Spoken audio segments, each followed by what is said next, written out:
యేసుక్రీస్తు ప్రభువారి యొక్క నామం పేరట అందరికీ శుభాభివందనాలండి. మొదటిగా దేవుని వాక్యమును చదువుకుందాం. దేవా, మేము నీ ఆలయమునందు నీ కృపను ధ్యానించితిమి. వినికిడులో దేవుని యొక్క వాక్యము దీవించబడును గాక. దయచేసి ప్రార్థన చేసుకుందాం.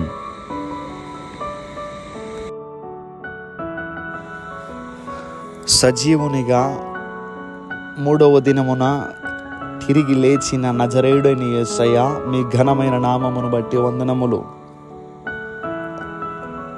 మా ప్రతి అవసరమును తీర్చి ఏ లోటు లేకుండా ఆకాశ పక్షులను చూడుడి, అవి విత్తవు, కోయవు, కొట్లలో కూర్చుకునవు, వాటికంటే మీరు శ్రేష్ఠులు గారా?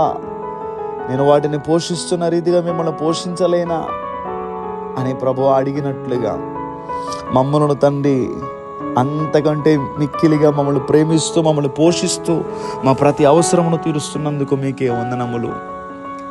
ఈ ఉదయకాల సమయములో ఈ ప్రార్థనలో ఏకీభవించిన ప్రతి బిడ్డను కూడా జ్ఞాపకం చేసుకుని వారి వారి అవసరాల నుండి మీరు విడిపించండి. మా కొరకు ఈ లోకమునకు వచ్చి మీ ప్రాణమును పణముగా పెట్టి మీ రక్తం ఇచ్చి మమ్మల్ని కొనుక్కుని మీ సొత్తుగా చేసుకున్నందుకు మీకు రుణస్థులమై ఉన్నాము తండ్రి. నిబిడలేక ప్రతి అవసరములు కూడా తీర్చండి. ఈరోజంతా నిబిడలు సంతోషంగా ఉండాలి, ఆనందంగా గడపాలి. మీ సన్నిధిలో మేమందరం ఉత్సహించి సంతోషించాలి. అట్టి స్థితిని మా అందరికీ దయచేయమని యేసుక్రీస్తు వారి యొక్క నామం పేరట అడిగి వేడుకుంటూ ఉన్నాం మా పరమ తండ్రి. Amen, amen, amen.